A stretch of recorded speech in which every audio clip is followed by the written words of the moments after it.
성교육, 사실 성경의 관점에서 보더라도 이 성이라고 하는 것은 정말 고귀한 것이고, 이 성이라고 하는 것이 우리에게 어떤 영향을 미치는가, 이건 너무나도 자명하게 알려진 것들인데, 성이라고 하는 주제를 다루는 것 자체가 좀 민감할 수도 있는 이런 부분이잖아요. 근데 그러한 것들을 너무 그냥 방치하고, 그러한 것들에 대해서 너무 경각심을 말하지 않고, 그러한 것들에 대해서 그냥 수동적으로 받아들이는 입장을 취하다 보니까 자라나는 우리 아이들이 어떻게 성을 대해야 되고, 그 성이 우리와 어떤 연관성이 있는지, 이런 것들을 잘 인식을 하지 못하는 것 같았습니다. 그래서 제가 특별히 성교육에 관한 강사 자격증까지 딴 이 마당에 굳이 성교육 영상을 찍지 않을 필요가 없겠구나라고 하는 생각이 들었고, 더불어서 특별히 오늘날을 살아가는 중고등부 아이들이 어떠한 영향력 아래에서 어떠한 가치관을 가지고 어떠한 가치 체계를 통해서 자신의 세계관을 형성하는지, 그런 것들에 관한 이야기들도 잠깐 나누려고 합니다. 성경 구절 한 구절을 읽고 시작을 하도록 하겠습니다. 마태복음에 나와 있는 말씀입니다. 마태복음 10장 16절 말씀인데요. 마태복음 10장 16절 말씀은 이렇게 표현을 하고 있습니다. 보라, 내가 너희를 보냄이 양을 이리 가운데로 보냄과 같도다. 그러므로 너희는 뱀같이 지혜롭고 비둘기같이 순결하여라 라고 이야기를 하고 있습니다. 양을 이리 가운데 보냄과 같다. 그러니까 뱀같이 지혜롭고 비둘기같이 순결하여라 라고 이렇게 표현을 하고 있습니다. 양을 이리 가운데로 보낸다라고 하는 것은 무엇인가요? 그렇습니다. 잡아먹히러 가는 것이죠. 근데 양을 이리 가운데로 보내는 그 상황 속에 놓여 있음에도 불구하고 우리가 잡아먹히지 않는 방법이 무엇일까? 뱀같이 지혜로워라 라고 이야기를 하고 있습니다. 비둘기같이 지혜로워라 라고 이야기를 하지 않고 왜 뱀같이 지혜로워라 라고 이야기를 할까? 비둘기는 새죠. 새는 어떤 머리를 가지고 있습니까? 우리 흔히 이야기하더라도 그런 표현 씁니다. 이 새대가리 같은 놈아. 새대가리라고 이야기를 해서 좀 그렇긴 하지만 어찌됐건 새가 가지고 있는 지식보다는 뱀같이 간교하게라도 해서 뱀같이 지혜로운 모습으로 말하자면 그 위기를 벗어나고 위기를 탈출할 수 있는 여건을 만들어야 되지 않을까, 이런 생각을 해보게 되는 것이죠. 뱀같이 지혜로워라 라고 이야기를 분명히 하고 있습니다. 사진을 한 장 보여드릴게요. 마그마가 나와 있는 사진입니다. 화산이 막 분출하려고 하는 이런 사진인데, 여러분들 이 모습을 보면서 무슨 생각이 드시나요? 그냥 정상적인 사람이라고 하면은 아마 이 사진을 보고 이런 생각이 들 것입니다. 화산이 폭발하는구나. 그냥 화산이 분출하는구나. 지표면에 있는 용암들이 지표가 약한 부분을 뚫고 나오는구나 라고 이렇게 생각을 할 것입니다. 그런데 정말 자기가 음란하다고 생각하는 사람들, 자기가 정말 음란에 많이 노출되어 있는 사람들의 같은 경우에는 이렇게 생각을 하기도 할 겁니다. 내가 정말 음란한가 보다. 저 사진을 보고 마치 내가 어제 저녁에 이상한 여인들이 많이 나오는 그 영상을 보면서 했던 그 일이 생각난다 라고 하는 것이죠. 이게 무서운 것입니다. 어젯밤에 내 컴퓨터를 통해서 보았던 수많은 여인들, 그 여인들의 사진을 되새기면서 책상 앞에서 두루마리 화장지 하나 갖다 놓고, 그리고 그 두루마리 화장지와 깊은 교감을 나누었던 그 순간을 생각할 수도 있다라고 하는 것이죠. 물론 그런 친구들은 많지 않습니다. 그냥 단순히 화산을 보고 화산을 폭발한다라고 하는 그 이야기를 그냥 있는 그대로 받아들이는 친구들이 더 많은 거죠. 그런데 내가 정말로 그 음란한 것에 많이 노출돼 있을수록 어젯밤에 있었던 그 아가씨들, 어젯밤에 내 책상 위에 놓여있던 두루마리 화장지, 그리고 그 두루마리 화장지와 교감을 나누었던 그 순간을 기억하는 친구들도 분명히 있다라고 하는 것이죠. 이게 우리를 무섭게 만드는 것입니다.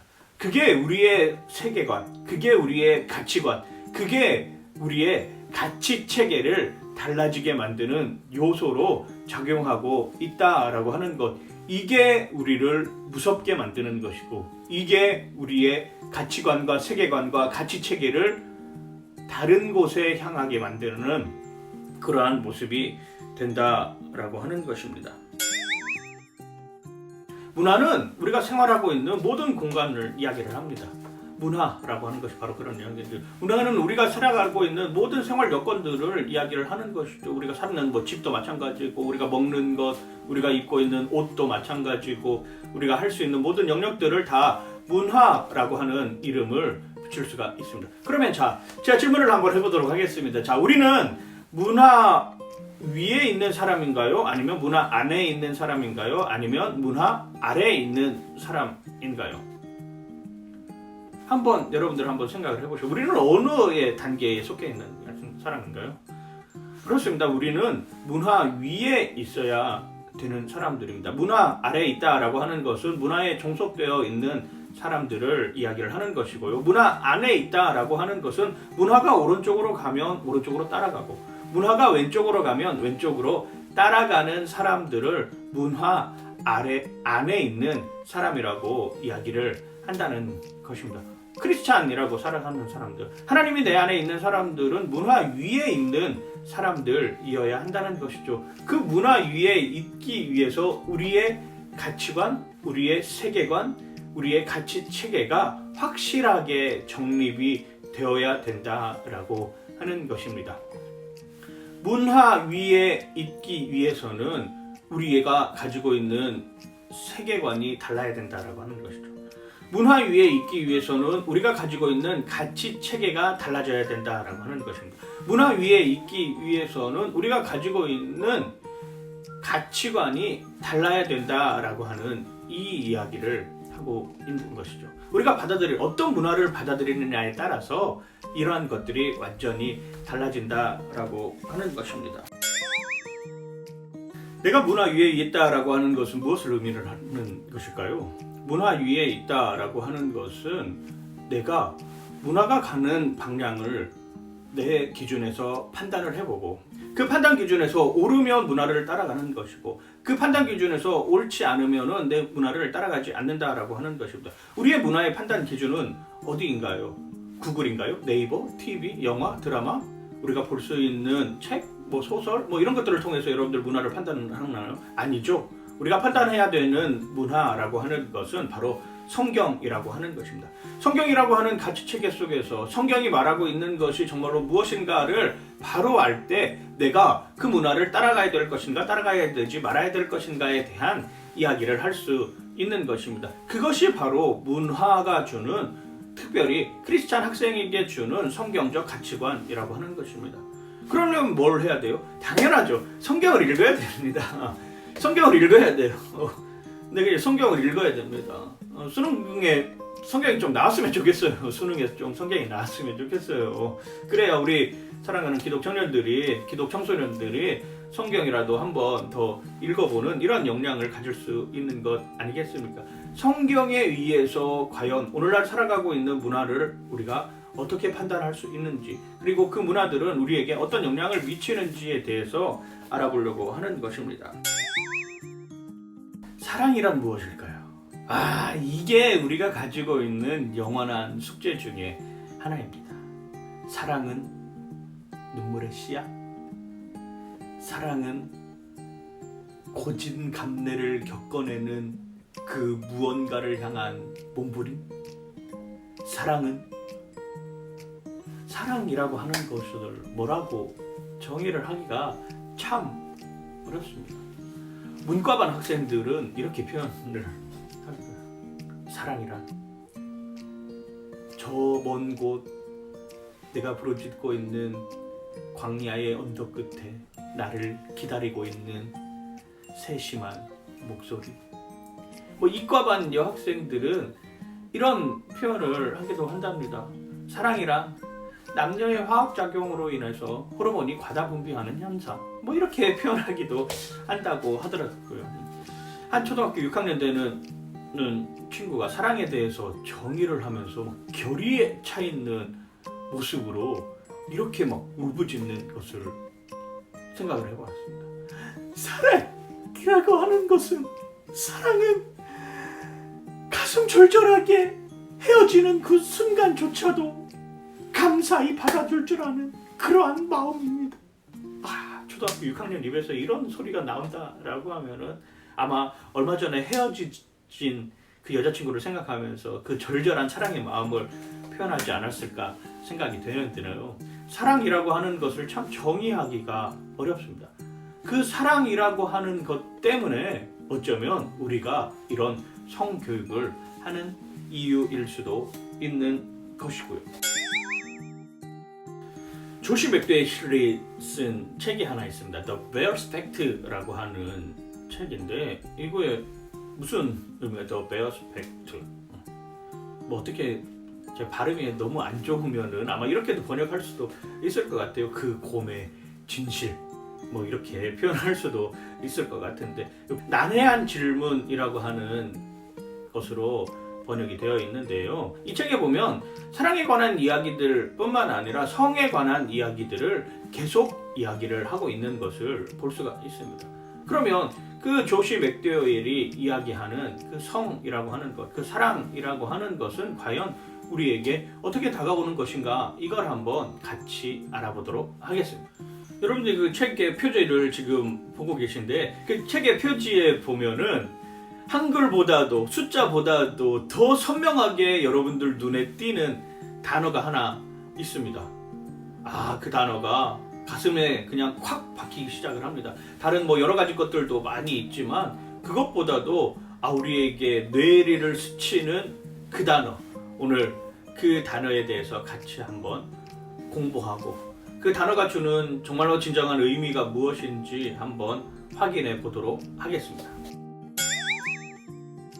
여러분, 제가 지금 하는 말 중에 여러분들 불편해라 하지 않았으면 좋겠어요. 제가 이제 그 단어에 대해서 계속 이야기를 할 건데 그 단어 때문에 마음이 불편하거나 마음이 힘들어하거나 그 단어로 계속 들으니까 뭔가 이상한 것 같다.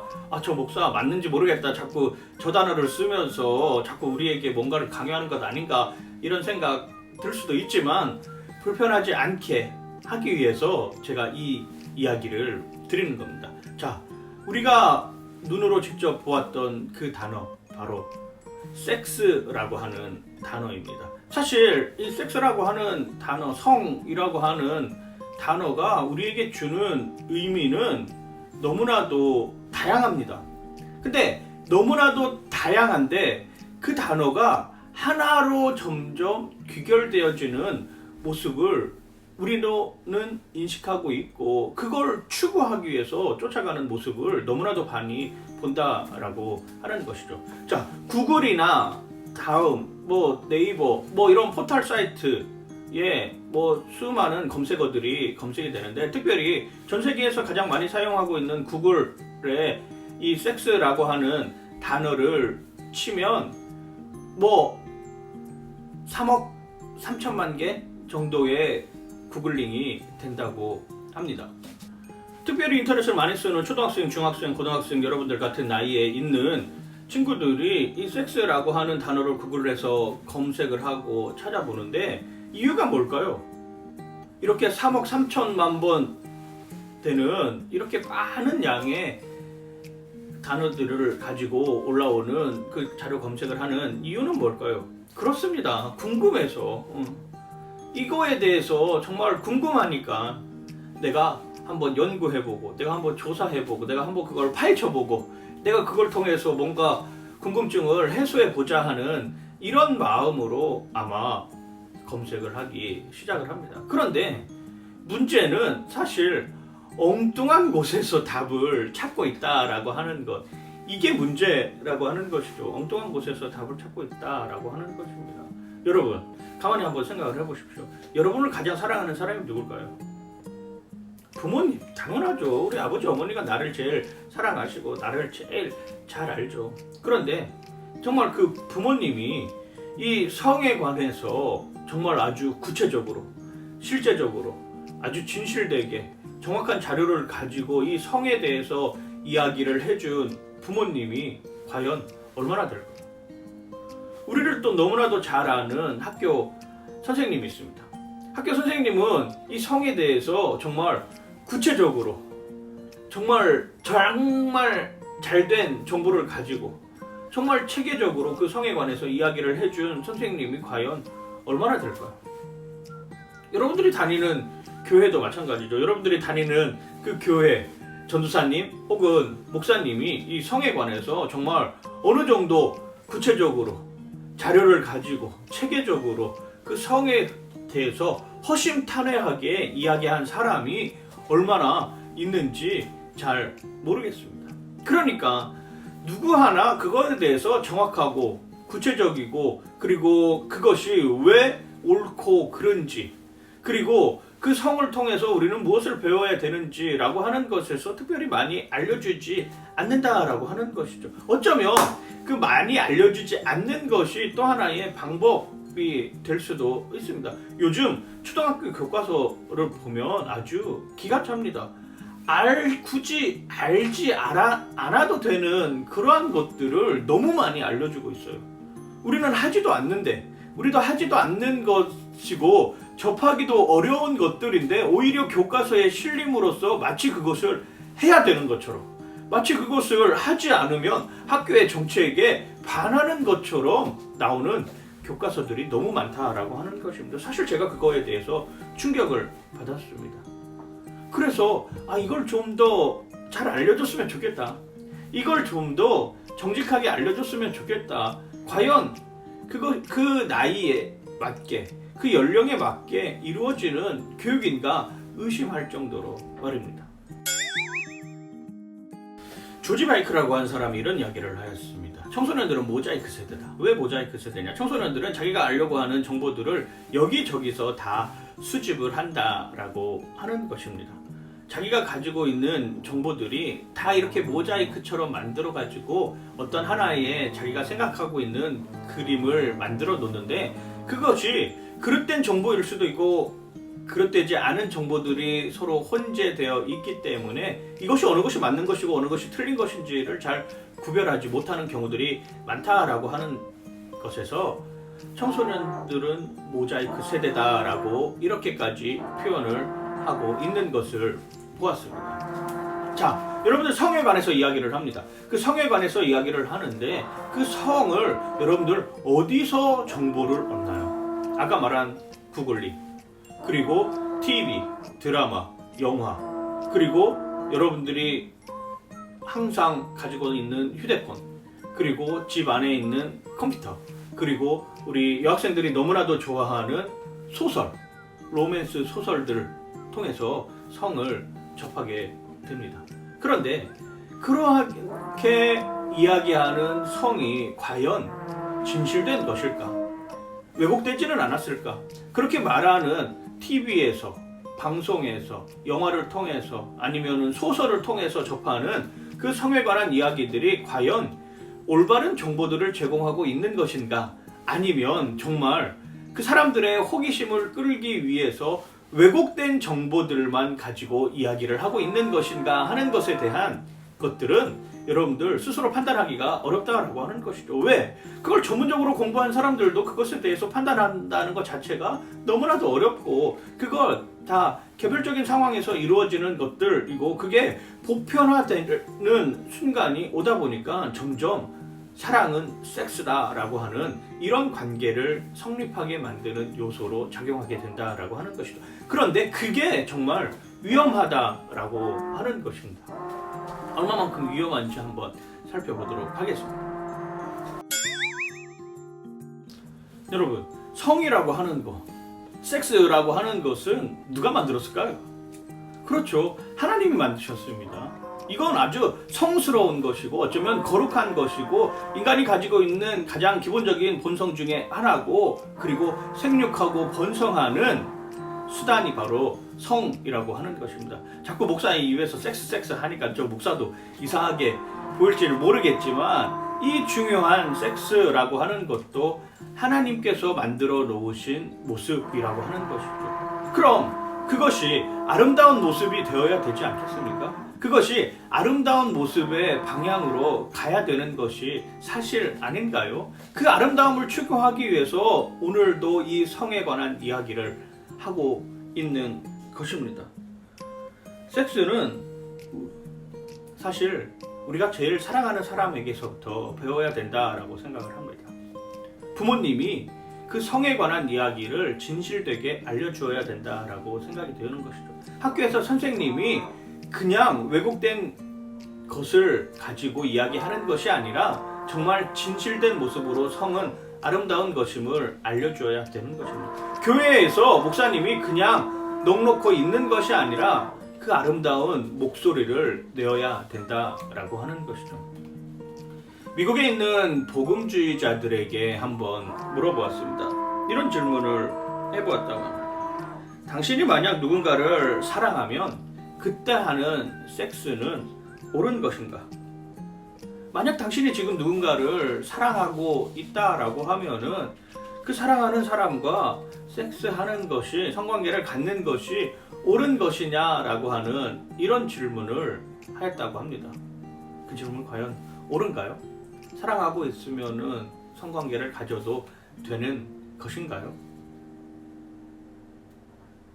여러분 손을 마음속으로 한번 들어주시길 바랍니다. 사랑하면 섹스해도 상관없다. 사랑하면 성관계를 가져도 상관없다. 다른 사람이 보면 안 되니까 마음속으로만 손을 올려주시길 바랍니다. 아, 예, 그래요. 그러면 사랑하는 사이에 있어서도 성관계는 안 된다. 아무리 사랑한다라고 할지라도 우리가 결혼하지 않는 이상 성관계는 안 된다라고 생각하는 사람 한번 손 한번 들어주시겠어요? 여러분들은 어느 편에 서 있나요? 최근에 방송했던 프로그램 중에 마녀사냥이라고 하는 프로그램이 있습니다.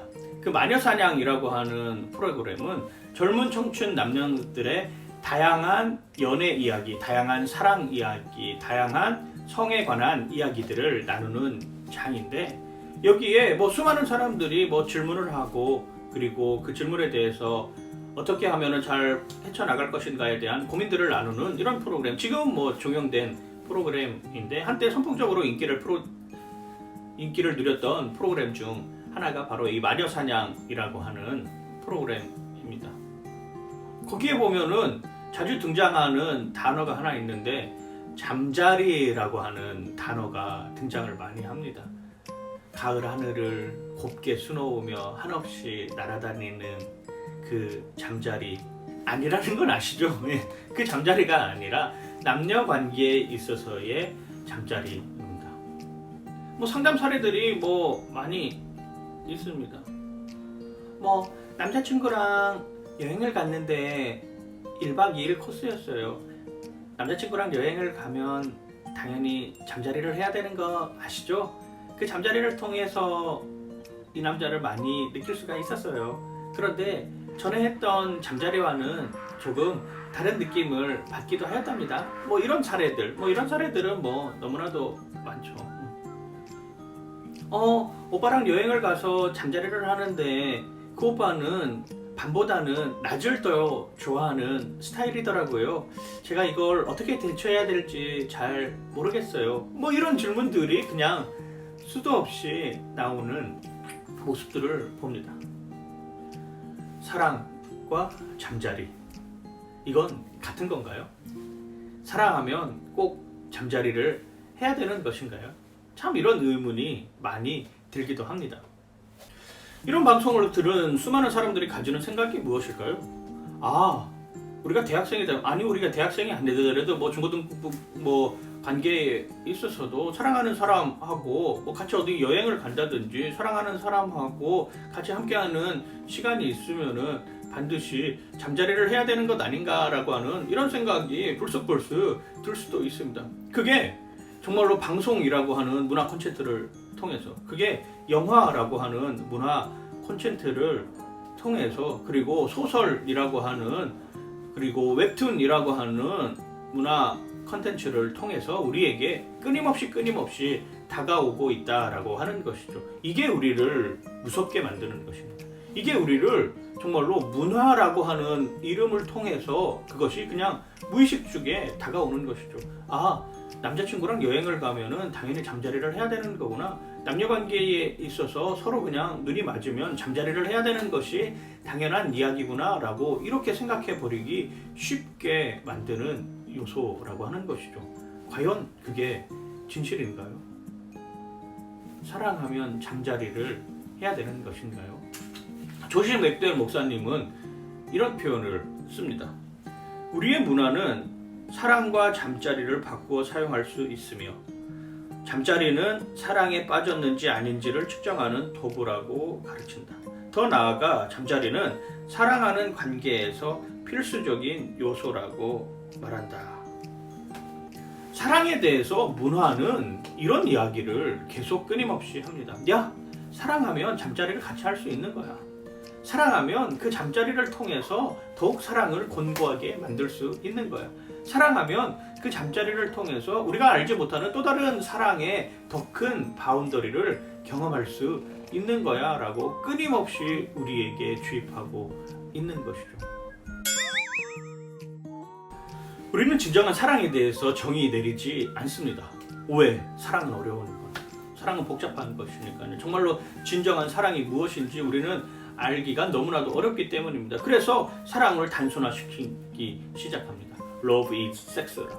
사람들은 이렇게 말할 수밖에 없습니다. 왜? 그냥 가장 단순한 표현이기 때문에. 정말로 그것이 진정한 사랑인지 아닌지는 이미 그 사람들 수중에는 없는 것입니다. 그것이 진정한 사랑이 되기 위해서는 정말로 어떠한 대가를 치르고 어떠한 고통을 치르고 그것을 감수해낼 수 있는 책임 있는 모습이 있어야 되는지에 대해서는 전혀 언급하지 않은 채 그냥 사랑하면 섹스하는 거야. 사랑하면 잠자리를 같이 하는 거야 라고 하는 이런 논리에 빠지게 되는 것이죠. 이게 얼마나 무섭고 이게 얼마나 우리 사회를 병들게 하고 있는 것인지 여러분들 인지해야 된다라고 하는 것입니다. 그 관계를 인지하지 않고서는 우리는 더 이상 앞으로 나아갈 수 없는 이러한 삶을 살게 되는 것이죠. 그래서 어렵다라고 하는 것입니다. 사랑은 두 사람이 기분 좋으면 되는 거야. 사랑은 두 사람이 기분 좋은 것을 경험하는 날을 만드는 거야. 그 날을 만들기 위해서 우리는 잠자리를 같이 해야 돼. 잠자리를 해야지만이 진정한 사랑을 완성할 수 있어. 이렇게 달콤한 말로 우리를 계속 유혹하고 있다라고 하는 것이죠. 얼마나 서글픈 현실입니까? 세상은 지금 그렇게 이야기를 합니다. 문화는 지금 그런 이야기들을 그냥 스스럼 없이 하고 있는 것이죠. 정말로 사랑에 대한 정의도 없이 말입니다.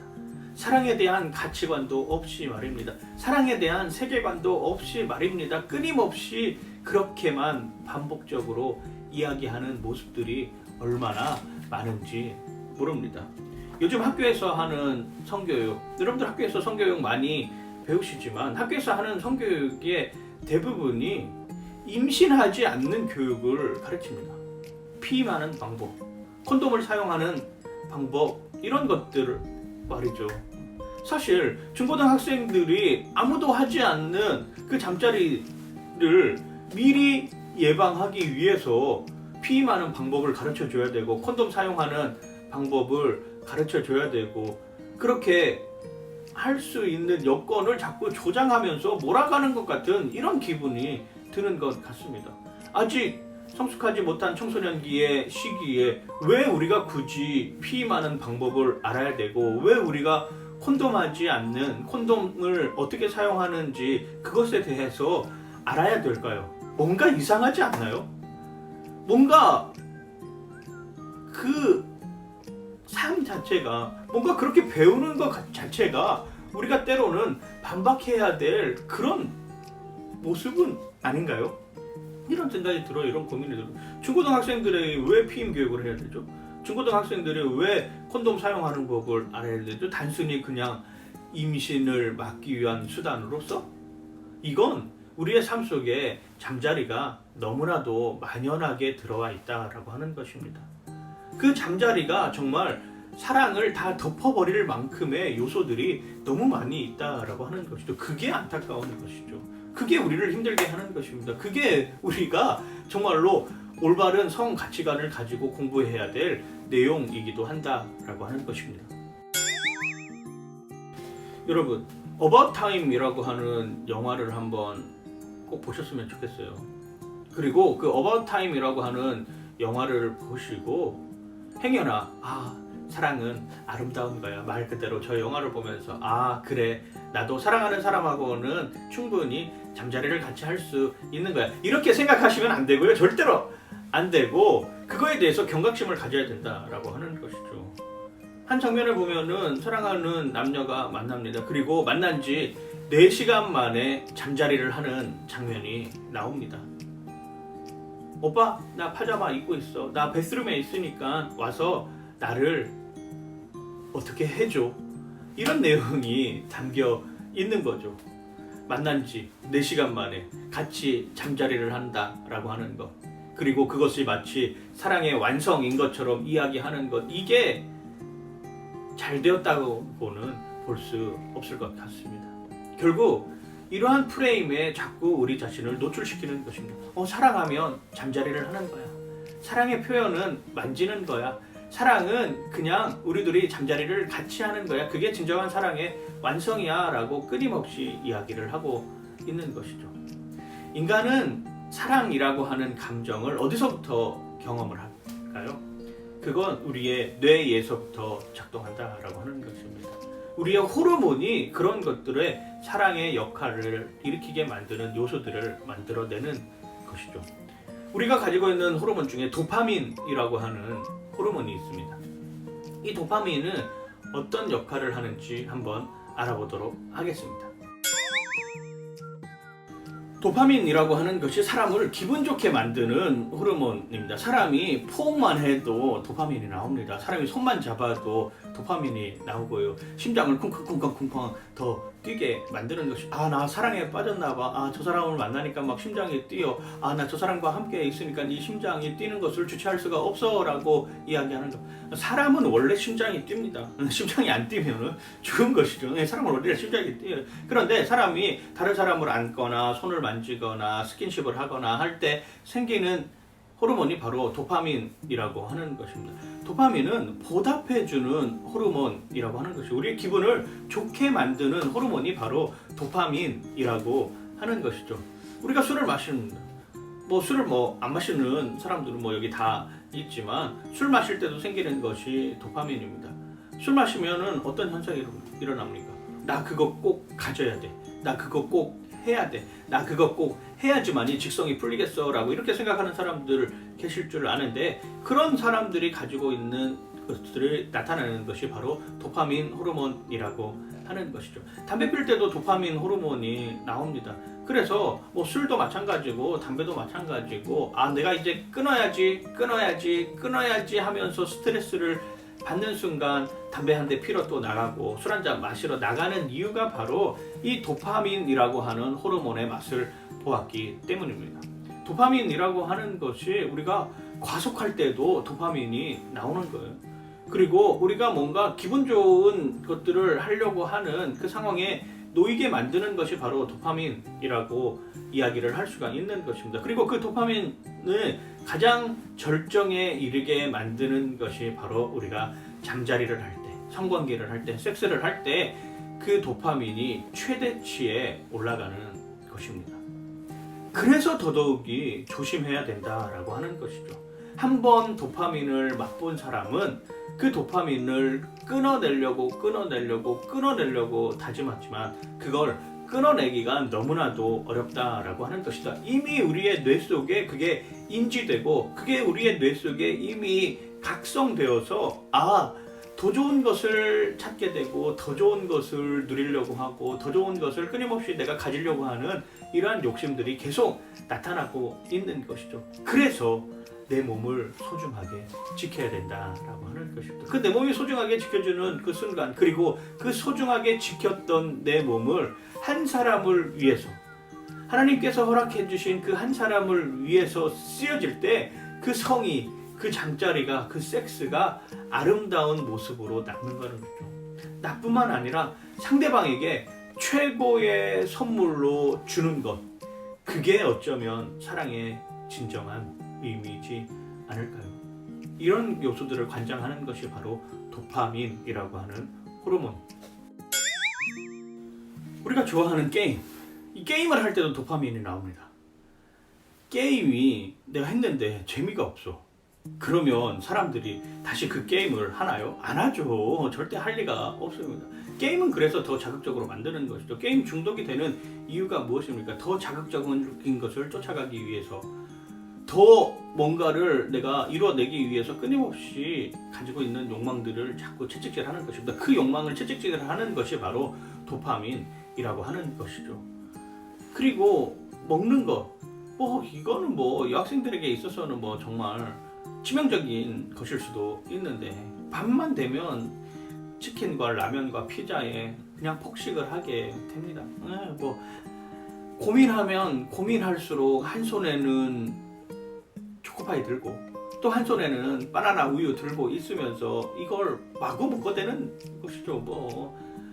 정말로 그린 벨트가 쌓여가지고 막 허벅지가 튀어져 나가고 막 허리가 벨트에 묶여있는 이런 상황에 놓여 있을 때도 그냥 끊임없이 묶게 되는 것입니다. 왜? 못 끊어요. 도파민이 그런 작용을 한다라고 하는 것입니다. 자, 여러분이 기분이 좋을 때 나쁠 리가 없어 이렇게 말하는 것이 무슨 의미냐면, 여러분 이거 하나만 오늘 정리하셔도 정말 충분합니다.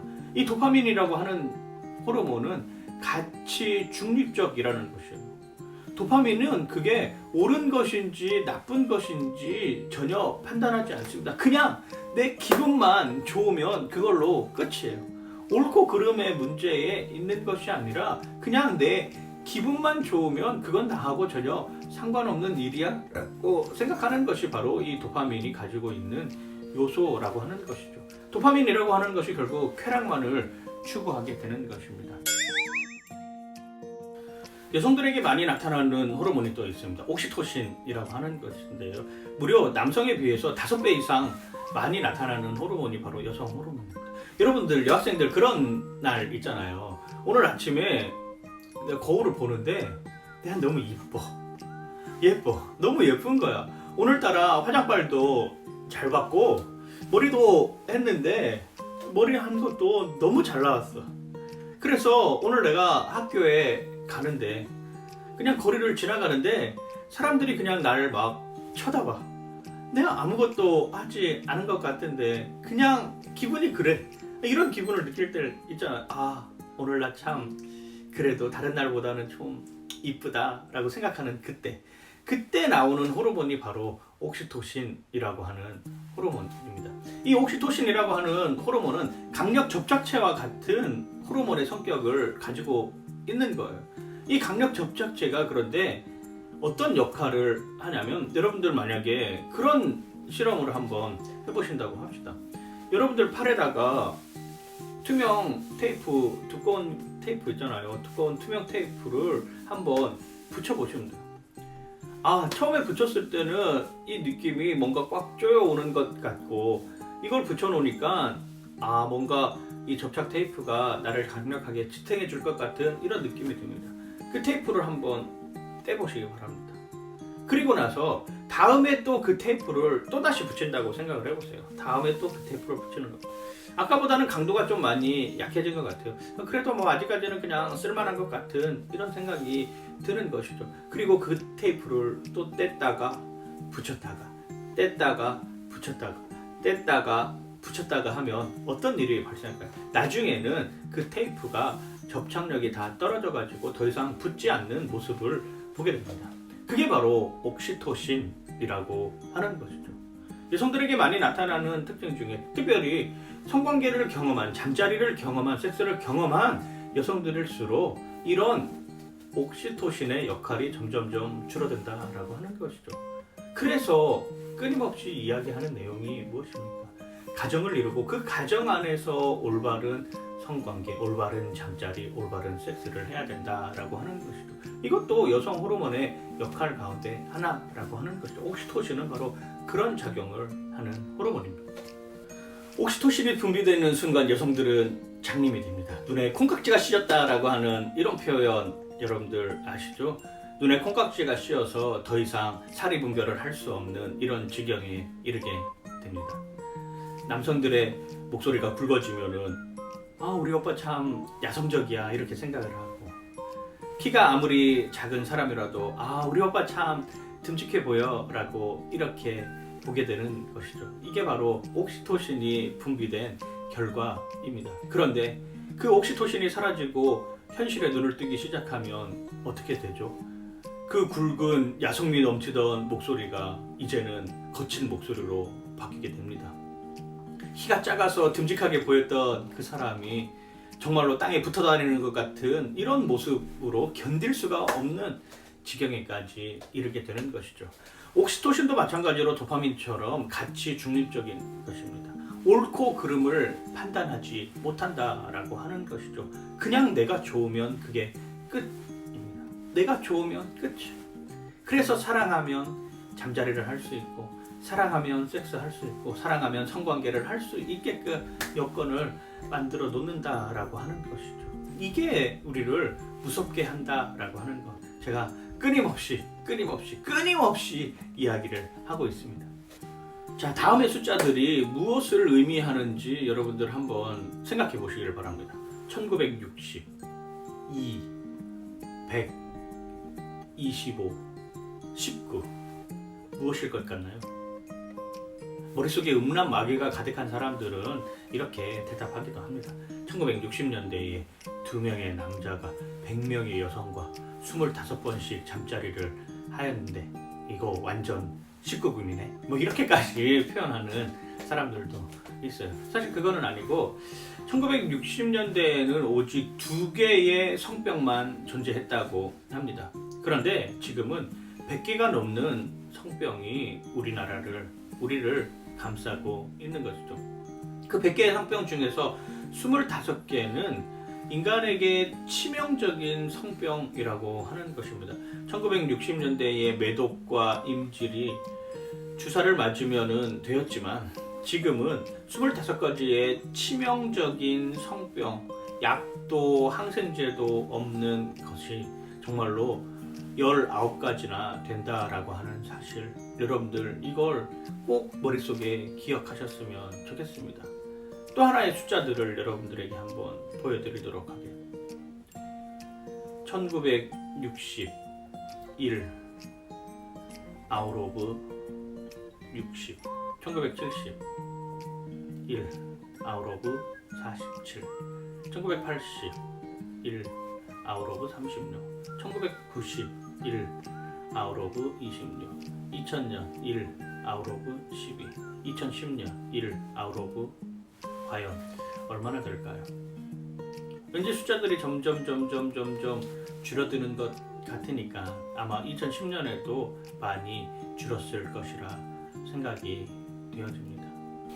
이 숫자들은 무엇을 의미하냐 하면 1960년대 성관계를 한 10대 학생들 중 성병에 걸린 사람이 60명 중에 1명이었다라고 하는 것입니다.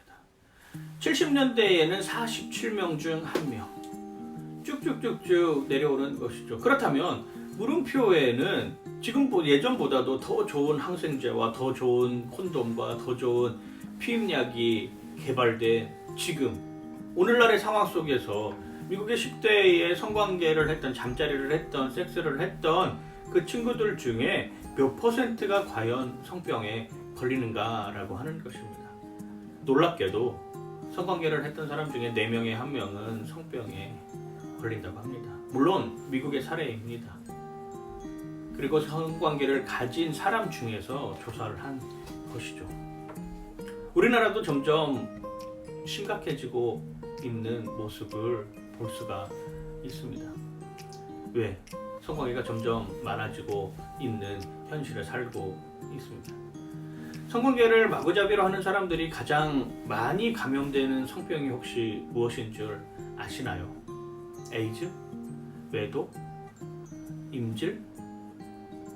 우리가 성병에 대해서 더 이상 아는 것이 없죠. 저도 공부하기 전까지는 마찬가지였습니다. 우리가 성관계를 한 사람들 중에 가장 많이 감염되는 성병이라고 하면 바로 HPV라고 하는 유두종 바이러스라고 합니다. 이건 불치병입니다. 여성 자궁암의 거의 95% 이상이 이 바이러스에 감염이 됩니다. 그런데 놀랍게도 이 HPV는 남성들에게 있어서는 잘 나타나지 않는다라고 하는 것이죠.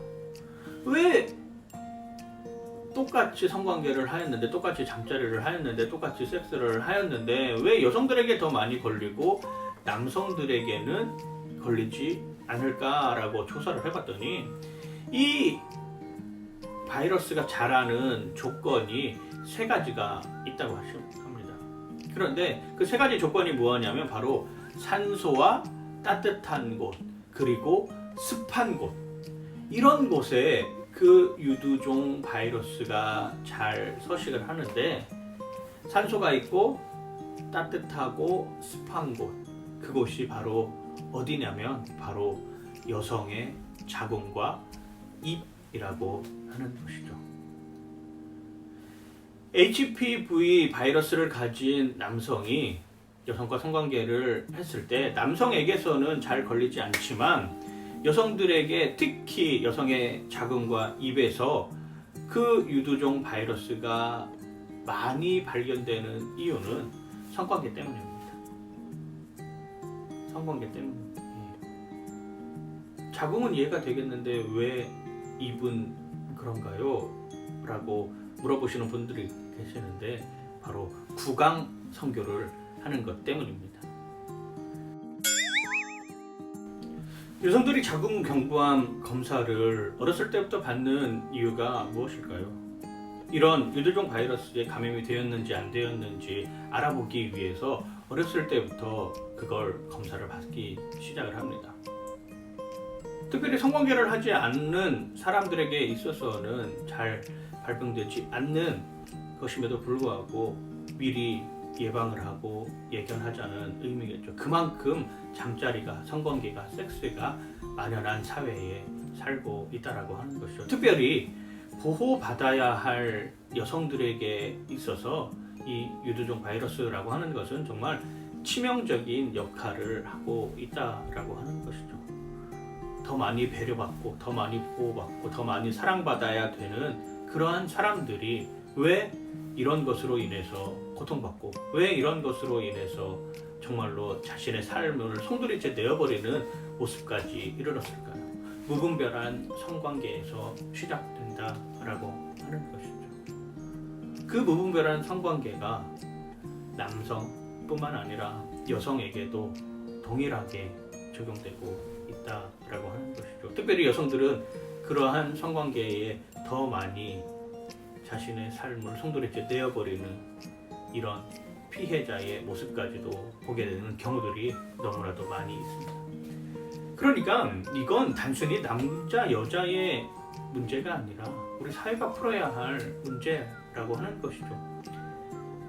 남성들은 남성들대로 자신이 가지고 있는 권리와 의무와 책임을 정말 지킬 줄 알아야 되고, 여성들도 여성 스스로 자신이 가지고 있는 하나님께서 주신 그 창조의 원형을 잘 지켜 나가야 된다라고 하는 것입니다. 정상적인 관계에 있어서는 이러한 것들이 잘 생기지 않습니다. 그런데 부적절한 관계, 한 사람이 여러 사람과 관계를 맺는 그러한 상황 속에서는 더 많이 노출되고 더 많이 위험성을 가지고 있다라고 하는 이러한 것에 여러분들 경각심을 가졌으면 좋겠습니다. 아까 보았던 조시 맥도웰이 쓴 난해한 질문에 보면 이런 챕터가 있습니다. 카이저 가족 재단이 위험천만한 신화라고 하는 것으로 이런 질문들을 하고 있어요. 성병은 증세가 있을 경우에만 전염된다?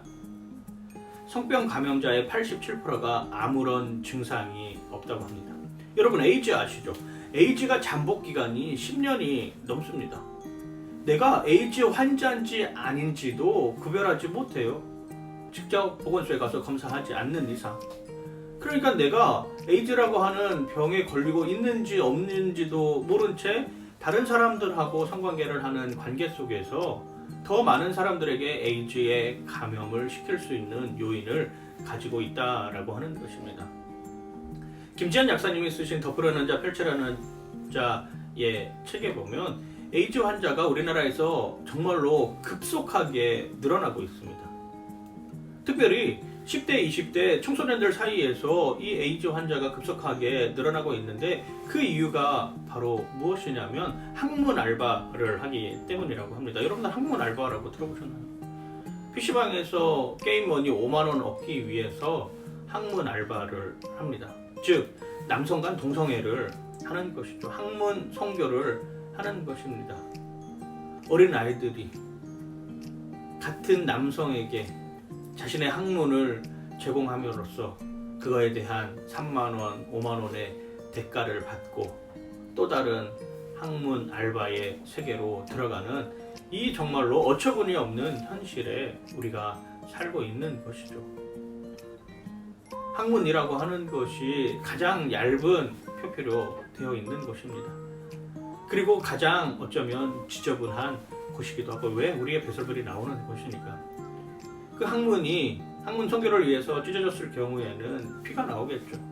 당연히 그 피로 인해서 에이즈에 감염이 되는 것입니다. 우리 염염석 원장님의 강의를 들어보셔도 동성애가 정신적인 문제가 아니라 그냥 우리의 쾌락을 추구하기 위한 행위라고 하는 것은 너무나도 잘 알고 있는 이야기죠. 여러분들의 몸을 그렇게 내버려 두어서야 되겠습니까? 그리고 그렇게 에이즈에 감염되는 친구들이 정말로 평생 약을 먹고 지내는 사람으로 살아간다라고 하는 것이죠. 요즘 유튜브에 보면 자신들의 동성애자라고 이야기를 하면서 배려와 관심과 사랑에 대한 이야기를 하는 모습들을 봅니다. 한편으로는 너무나도 안타깝고 너무나도 불쌍하고 너무나도 가련하다라고 하는 생각이 들 정도로 말입니다. 정말 그렇게 되지 않기 위해서 여러분들의 몸을 바꾸시길 바랍니다. 여러분들의 거룩한 그 몸을 거룩한 모습 그대로 결혼하는 날까지 유지하셔야 된다라고 하는 것이죠. 그게 그래서 무섭다라고 하는 것이죠. 증상이 없어요. 잠복기가 10년 이상 되는 것들도 있습니다. 그러한 것에 내 자신이 노출된다라고 하는 것, 이건 정말 끔찍한 일이고 정말 무서운 일입니다. 몇몇 바이러스들은 잠복기가 15년이 되는 경우들도 있다고 합니다. 그러니 10대에 20대에 그런 관계를 했던 사람들이 나중에 30대가 되고 40대가 되면 그때부터는 몸이 아파오기 시작된다라고 하는 것이죠. 그리고 나 또한 또 다른 누군가에게 그런 것들을 퍼뜨리면서 살아가는 이런 모습으로 전락한 채 말입니다. 또 이런 질문들을 하기도 합니다. 성병은 성적으로 문란한 사람들만 걸리는 것 아니에요? 라고 이야기를 하지만 그 책은 그렇게 표현을 합니다. 단 한 번의 성관계만으로도 성병에 걸릴 수 있다라고 이야기를 합니다. 미국의 10대 중 18세 이전에 성관계를 경험한 78%가 2명의 파트너였고요. 43%가 4명의 파트너였다고 합니다. 우와 부럽다 뭐 이런 쓰레기 같은 이런 생각을 하시면은 안 되고요. 자, 그렇다면 그렇게 해서 관계를 맺었던 한 명의 남자와 한 번도 성 경험이 없는 순수한 정말 그 순결한 여학생이 그 남자의 파트너가 되었을 때 그 순수한 여고생이 성병에 걸릴 확률이 25%나 된다고 합니다. 왜? 이 남자는 처음이 아닐 수도 있으니까요. 이 남자는 이미 여러 여성들과 관계를 맺은 사람일 수 있었기 때문에 단 한 번의 성관계로 인하여서 성병에 걸릴 수 있는 여지가 무려 25%나 된다고 하는 것입니다. 여러분들 이런 것에 좀 경각심을 가졌으면 좋겠어요. 또 한 가지 이런 질문을 합니다. 성병은 성기 삽입을 통해서만 성병이 이루어지는 것 아니냐라고 이야기를 하지만 대부분의 성병은 바이러스이기 때문에 성기 삽입 여부와는 관계가 없다라고 하는 것이 학계의 주장입니다. 산소가 있고 따뜻하고 습한 곳을 통해서 그 여건이 나온다라고 하는 것이죠. 산소가 있고 따뜻하고 습한 곳을 통해서 그 여건이 나타날 수 있다라고 하는 것이죠. 아까도 말씀드렸죠. 산소가 있고 습하고 따뜻한 곳 어디입니까? 자궁. 또 한 군데 어디입니까? 입.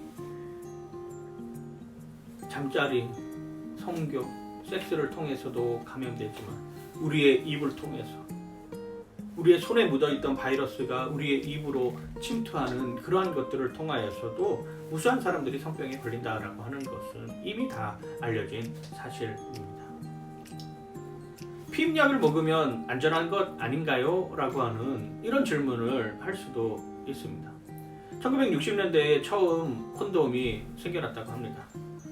그때 콘돔 박스에 이렇게 쓰여져 있대요. 바로 뭐라고 쓰여져 있냐면은 Free Love. 무슨 이야기입니까? 아무나 사랑을 해도 된다. 이제 성병은 사라졌다. 콘돔이 만들어졌으므로 이제 누구와도 성관계를 해도 나는 성병에 걸리지 않는다라고 이렇게 주장을 하면서 그 콘돔 박스에다가 Free Love라고 쓰여졌다라고 하는 것입니다. 임신할 걱정도 없고 이제 성병에 걸릴 걱정도 없다라고 주장하면서 말입니다. 그런데 오늘날의 현실은 어떤 거예요? 이와 정반대로 흘러가고 있습니다. 성병의 종류는 지금 그전 과거에보다도 지금이 훨씬 더 많아졌고 그 성병으로 인하여서 고통받는 사람들은 수없이 증가하고 있는 것이 오늘날의 현실이라고 하는 것입니다. 사람들은 더 자극적인 것을 원하고 더 쾌락적인 것을 원하고 자신의 욕망을 분출하기 위해서 끊임없이 탐구하는 와중에 오히려 성병의 증가를 더욱 가속화시켰다라고 하는 것이죠. 이게 참으로 우리의 현실을 참담하게 만드는 것이고 정말로 앞으로를 살아가는 중고등부 청년들 여러분들의 삶 속에서 정말 어느 때까지 해야 될지 어느 때까지 정말로 이런 모습들이 지켜나가야 될지 참 가슴이 아플 따름입니다. 그걸 막아보자라고 하는 것이죠.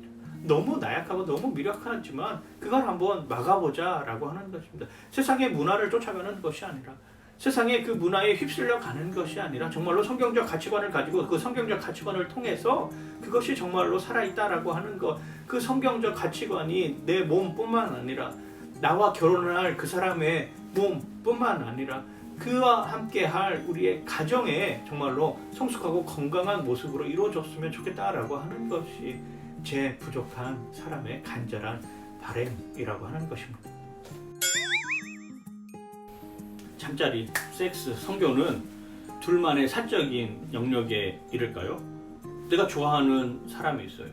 그 좋아하는 사람하고 같이 여행도 가고 같이 잘 놀기도 하고 같이 잠자리를 가져서 이 사람하고 결혼하면 좋은데 그러지 않은 경우들이 얼마나 많은지 모르고 그러지 않는 경우들이 아마 지금 중고등학생들 그리고 청년의 시기에는 더더욱이 그런 일들이 많이 일어난다라고 하는 것입니다. 오늘 내가 사귀고 있는 사람이 내 미래의 배우자가 될 수도 있지만 그렇지 않게 되는 경우들도 더 많이 있다라고 하는 것이죠. 두 사람이 만났습니다. 두 사람이 잘 지내다가 어떠한 이유에서든지 헤어졌어요. 그러면 이 두 사람은 평생 그냥 혼자 살아갈까요? 아니죠. 이 남자는 또 다른 여자를 만나고 이 여자도 또 다른 남자를 만납니다. 그리고 또 똑같이 이야기를 하죠. 야, 사랑하면 만지는 거야. 사랑하면 키스도 하는 거야. 사랑하면 잠자리도 성교도 섹스도 같이 하는 거야. 그게 사랑이야 라고 또 똑같이 이야기를 합니다. 그러다가 또 같이 잠자리를 하고 성교를 하고 섹스를 하고 또 그러다가 같이 잠자리를 하고 성교를 하고 섹스를 하고 또 그러다가 같이 잠자리를 하고 성교를 하고 섹스를 하고 또 그러다가 잠자리를 하고 같이 성교를 하고 섹스를 하고 그러면서 수많은 사람들에게 퍼져 나가게 되는 것이죠. 섹스는 잠자리는 둘만의 사적인 영역이 아니라고 하는 것이죠.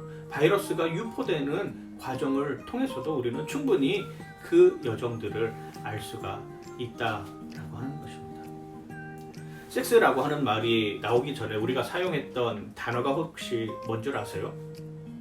바로 부부관계라고 하는 단어입니다. 섹스라는 말이 사용되기 전에, 섹스라는 말이 보편화되기 전에 우리가 사용했던 단어는 바로 부부관계라고 하는 것이죠. 그 부부관계로 가야 되는 거잖아요. 그 부부관계를 통해서 정말로 진실된 하나님의 사람 한 명과 또 한 명의 진실된 하나님의 사람 한 명의 결합으로 진실된 하나님의 사람으로서의 가정을 지켜나가는 것, 그걸 만들어가는 것, 그걸 추구하는 게 건강한 모습 아니겠습니까? 성경은 끊임없이 우리에게 이야기를 합니다. 진정한 부부관계만이 진정한 성을 이루는 최고의 방법이라고 말입니다. 그런데 이기적인 나는 여러 여자와 또 여러 남자와 그 관계를 통해서 내가 누릴 수 있는 도파민의 정말로 구렁텅이에 빠져버리게 되는 것이죠. 그 강력 접촉제 같은 옥시토신의 역량에 자꾸 내 자신을 머물게 말한다라고 하는 것입니다. 우리가 사랑에 대한 정의가 없는 한 우리는 사랑이라고 하는 이름으로 수많은 일들을 자행하게 됩니다. 우리가 뭐 대학에 가면 아니 뭐 지금 뭐 연애를 한다라고 생각을 해봅시다. 어떤 한 여학생이 자신의 이상형인 오빠를 만났다고 한번 생각을 한번 해봅시다. 누구야? 오빠 사랑하지? 그럼 오빠 너무너무 사랑하지. 나도 오빠 참 사랑해. 사랑하는 사람은 같은 곳을 보는 거야. 너도 알지? 그리고 같은 곳을 향해서 걸어가는 거야. 그것도 너 알고 있지? 그럼 우리 같은 곳을 향해서 좋은 곳으로 한번 같이 가볼까? 사랑하면 그래도 되는 거잖아. 그렇지? 그 좋은 곳이 어디겠어요? 모텔이에요. 그 좋은 곳이 모텔. 남자들은 다 이렇습니다. 그러면서 이렇게 이야기를 하는 야, 사랑하면 만지는 거야. 알지? 사랑하면 잠자리를 같이 하는 거야. 너 그게 진정한 사랑이라고 하는 거 너도 알지? 이런 말에 여자들이 다 넘어가게 되는 것이죠. 왜? 내가 좋아하는 오빠니까. 내가 이상형으로 생각했던 오빠니까. 내가 정말로 지금까지 다시는 이런 남자 만나지 못할 것이라고 하는 이런 환상과 기대와 부푼 꿈을 가지고 있기 때문입니다. 그러면서 이제 자기 확률을 하기 시작합니다. 어머, 그래 맞아. 교회에서도 서로 사랑하라고 배웠는데 말이야. 그래, 교회에서 배운 서로 사랑하라를 내가 오늘 이 오빠를 위해서 실천해 줘야 되겠어. 그러면서 넘어가는 거죠. 이게 교회에서 말하는 서로 사랑하라라고 하는 의미인가요? 말이 안 되는 이야기입니다. 말이 안 되는 이야기를 자꾸 자기 합리화를 시키면서 만들어 가고 있는 것이죠. 왜? 내 죄가 내 죄성으로 느껴지지 않게 하기 위해서 말입니다. 사랑에 대한 정의가 없어요. 사랑에 대한 정의가 무엇인지도 모릅니다. 그냥 사랑에 대한 정의는 TV나 네이버 블로그나 구글링이나 아니면 웹툰이나 아니면은 우리 웹소설을 통해서 봐왔던 것들이기 때문에 그거에 대해서 경각심을 가지고 있지 않습니다. 그리고 그곳에서는 남녀가 만나면은 당연히 잠자리를 같이 한다, 섹스를 같이 한다, 성교를 같이 한다 라고 하는 것만 배웠지 그 이후의 삶에 대해서는 이야기해주지 않는다라고 하는 것이죠. 그 순간을 거절하게 되면 어떻게 됩니까? 그래, 교회 다니는 것들은 다 그래. 교회 다니는 것들은 지금 세상의 문화를 모른다니까. 그래, 교회 다니는 것들은 고리타분해. 그래, 교회 다니는 것들은 뭔가 대화가 통하지 않아. 그래, 교회 다니는 것들은 원래 다 그런 거야 라고 조롱하고 비난하기 시작합니다. 그게 사랑인가요? 그게 진정한 사랑의 모습인가요?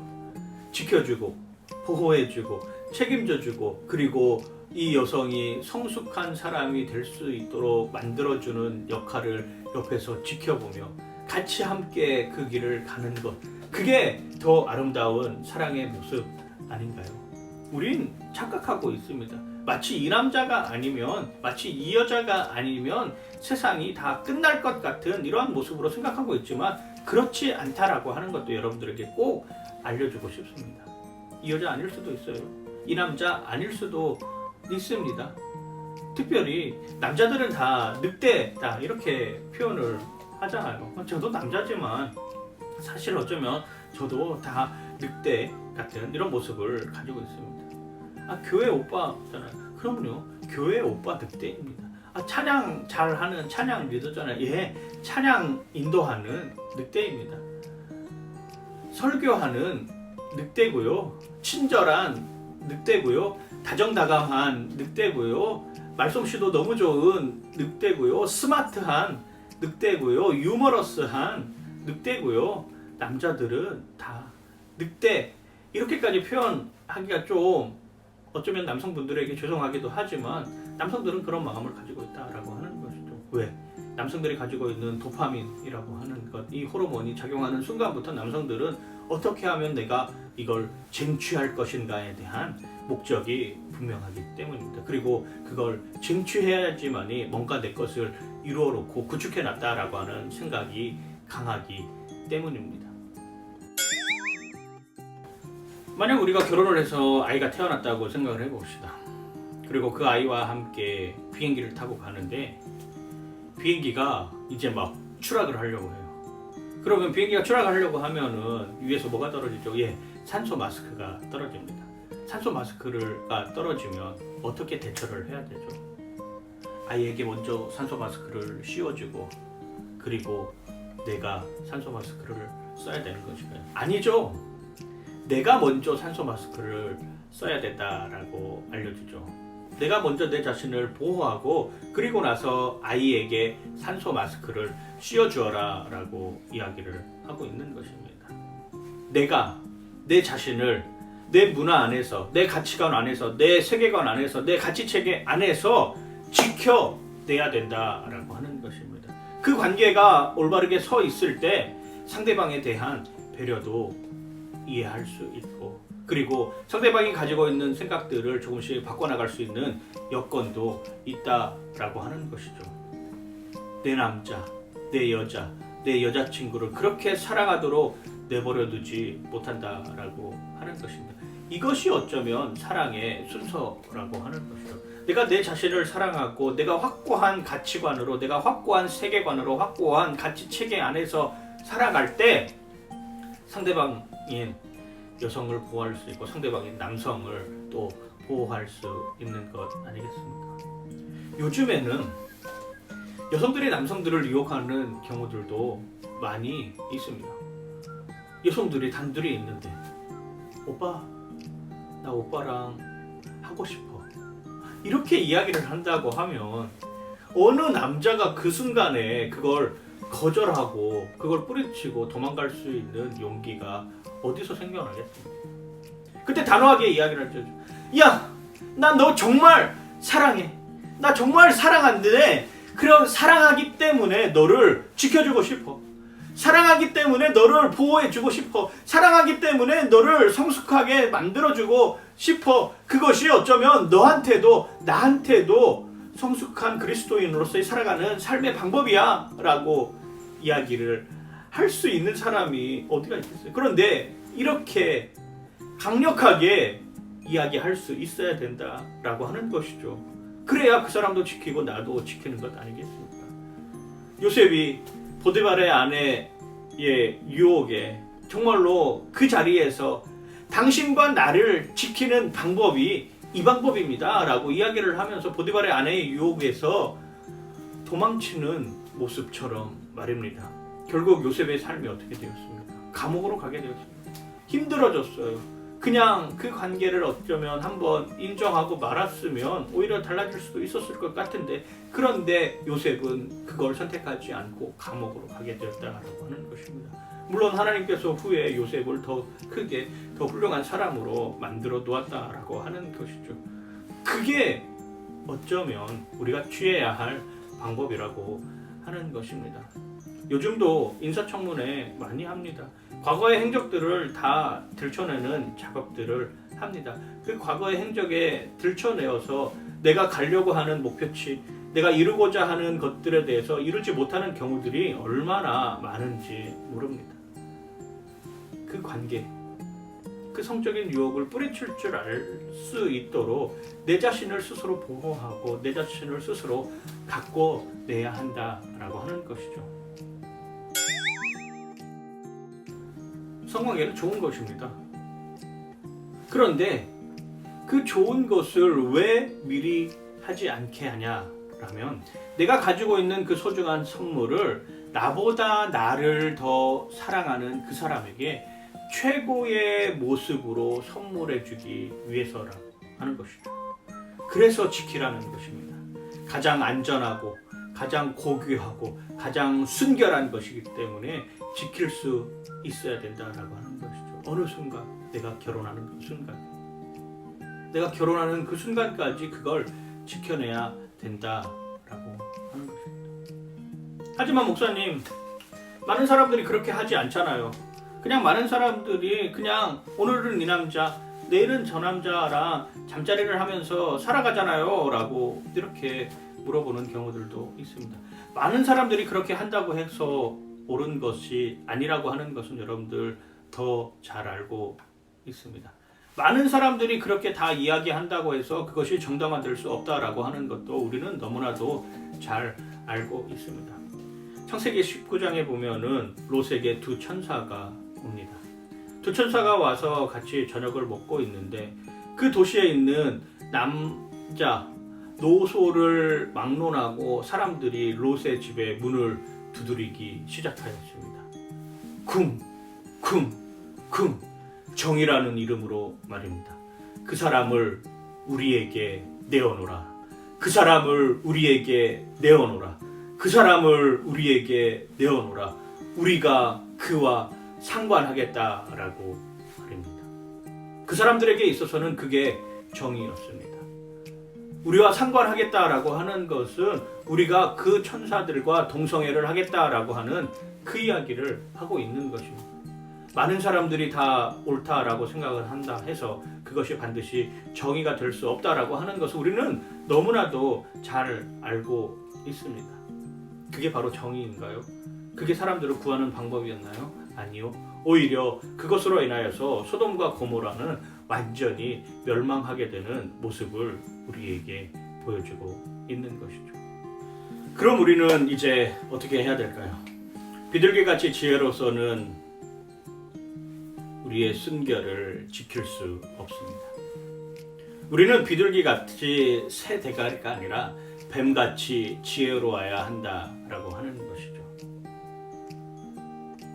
우리가 가지고 있는 가치관, 우리가 가지고 있는 세계관, 우리가 가지고 있는 그 가치 체계라고 하는 것이 그리스도의 선한 영향력으로 똘똘 뭉쳐 있어야 된다라고 하는 것입니다. 성이라고 하는 것, 섹스라고 하는 것, 잠자리라고 하는 것, 그냥 이것이 그냥 내 몸 하나, 내 몸뚱이도 내 맘대로 못해요 라고 이렇게 이야기하는 것이 아니라, 이 내 몸뚱이 뿐만 아니라 이 내 몸뚱이가 나와 평생을 같이 할 배우자에게, 그리고 그 가정에 정말로 고스란히 성숙한 모습으로 전달되어야 된다라고 하는 것을 잊어버리지 말았으면 좋겠다라고 하는 것입니다. 그것이 우리의 가치체계이고 그것이 우리의 세계관이고 그것이 우리의 문화라고 하는 것입니다. 여러분, 야동 많이 보셨죠? 야동을 보면 어떤 현상이 일어나나요? 그 야동을 보는 순간 우리의 도파민이 정말로 어마어마하게 올라가기 시작을 합니다. 그러면서 두루마리 휴지와 교감을 나누기 시작을 하고요. 요즘에는 여성들도 스스로 자위를 많이 한다고 합니다. 그러면서 똑같이 옥시토신이 올라가겠죠. 그리고 나서는 허무하기 시작합니다. 내가 뭐지? 내가 뭐 하려고 지금 이 짓을 하고 있지? 라고 생각하는 경우들이 많습니다. 또 반대로 나도 저 영화에 나오는 것처럼, 내가 저 비디오에 나오는 것처럼 똑같이 해봐야 되겠다라고 생각하면서 새벽 2시에 거리를 어슬렁어슬렁 배회하기 시작을 합니다. 정말 마치 그렇게 되는 줄 알고 말입니다. 그러나 현실은 그렇지 않다라고 하는 것이죠. 그러는 순간 이미 우리는 우리의 삶을 살아갈 수 없는 처지로 바뀌게 되는 것이죠. 그리고 그렇게 만들어진 영상에 나오는 그러한 순간들이 우리의 현실의 삶과도 완전히 다르다라고 하는 것은 우리는 알고 있어야 된다라고 하는 것입니다. 그걸 비교하라는 이야기가 아니라 그걸 아예 차단할 수 있도록 우리가 스스로 절제해야 된다라고 하는 것이죠. 어렵습니다. 왜? 이미 다른 사람들이 다 하고 있고 이미 그런 문화에 다 노출되어 있고 이미 그런 세상으로 가고 있기 때문에 그걸 뿌리치고 도망간다라고 하는 것은 너무나도 힘든 여정이죠. 그런데 그럼에도 불구하고 그렇게 해야 된다라고 하는 것이 성숙한 그리스도인의 모습 아닐까요?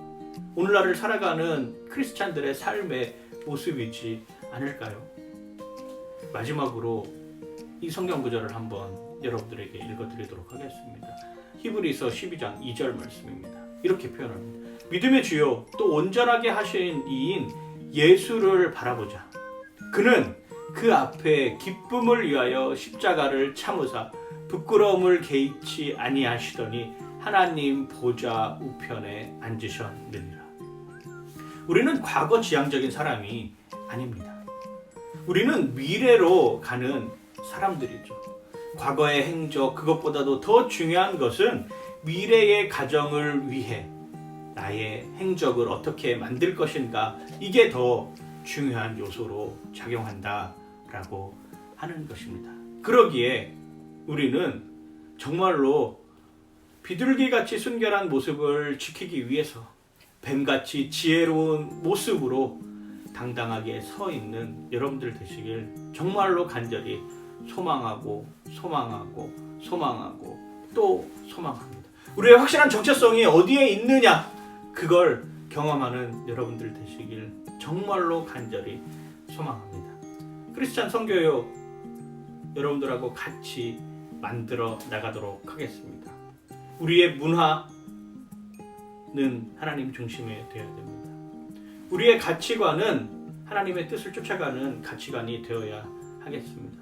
우리가 말하고 있는 사랑이라고 하는 정의, 사랑이 단순히 섹스고, 사랑이 단순히 성교고, 사랑이 단순히 잠자리가 아니라 정말로 진정한 사랑은 그 사람을 보호해주고, 그 사람을 내가 책임질 줄 알고, 그 사람이 성숙한 열매의 꽃을 맺기 위해서 옆에서 조력자가 되는 모습일 것입니다. 왜? 그리스도께서 그렇게 하셨기 때문이죠. 여러분들 그런 모습으로 서 있길 정말로 간절히 소망합니다. 파이팅!